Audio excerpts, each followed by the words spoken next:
Hey everyone, Bitcoin is $115,000 per coin, up from as low as $108,000 per coin 2 days ago. But the last 2 days, yesterday essentially popped it up to 112, and today it was above 116 for a little while, and right now it's just under 116,000 at 115,700 as I record this. So what happens next? Well, the longer Bitcoin has been chopping around, absorbing a new price level, the quicker it rises when it does rise. And we've spent about 7 months mostly bouncing around between $100,000 and $110,000 per coin. So yes, we did drop very temporarily into the 90s. A number of months back, we dropped very shortly into the 80s and then the 70s. But most of the last 7 months has been, in the $100,000 to $110,000 range.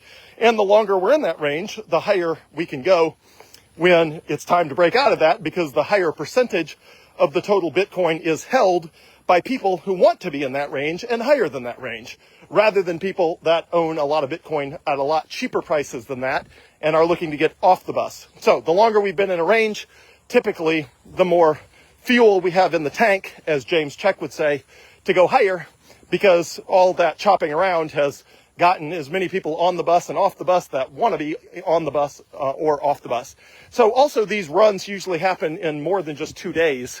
The reason for that is the first time Bitcoin's price starts to take off, people start taking notice, but it usually takes them a couple days to move funds around. For example, if you're doing wire transfers, often those take 24 hours.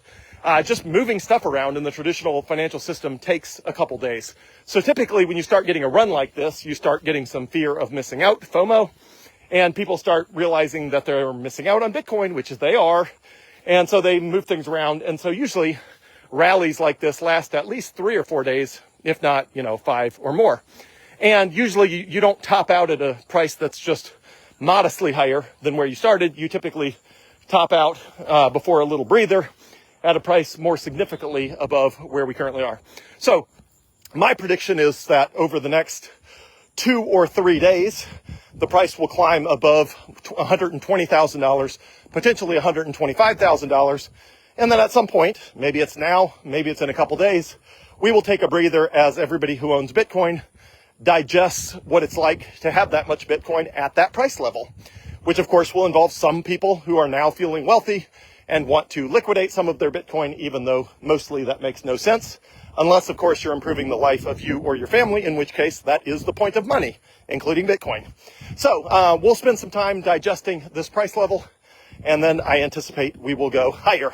Now, we could get a radical sort of shoot for the stars sort of thing going, although that's less likely. It's more likely that we grind up to somewhere between $125,000 and $130,000 per coin, and then it takes us a series of days, weeks, or months to digest that new price level as people get on and off the elevator at that price level before we have all the right people that want to be on the elevator between $125,000 and $130,000 and are anticipating that it goes up, at which time, once all the people that could possibly want to liquidate Bitcoin, above $125,000 per coin, once all of them finally have, then we march higher.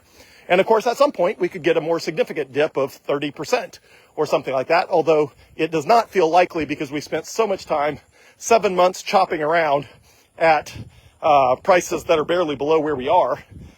It just seems like a major correction is not in the cards.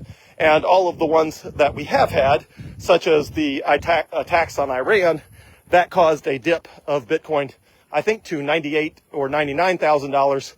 But it lasted like a matter of hours. So I hardly call it a dip if you're, if you only have to endure it for a series of hours. But anyway, so that's what I think is going to happen. I think the next few days is going to be exciting, and then it'll be boring for a little while, and then it'll be exciting again. Welcome to investing. That is how it works. Days of thrill interspersed with months and years of boredom, that ultimately results in you having way more money at the end. But after having to expend way more patience than you thought you were going to have to. That is the nature of investing, is it requires way more patience. As one famous investor said, the money is all made in the waiting, not in the buying and selling. The money is all made in the waiting.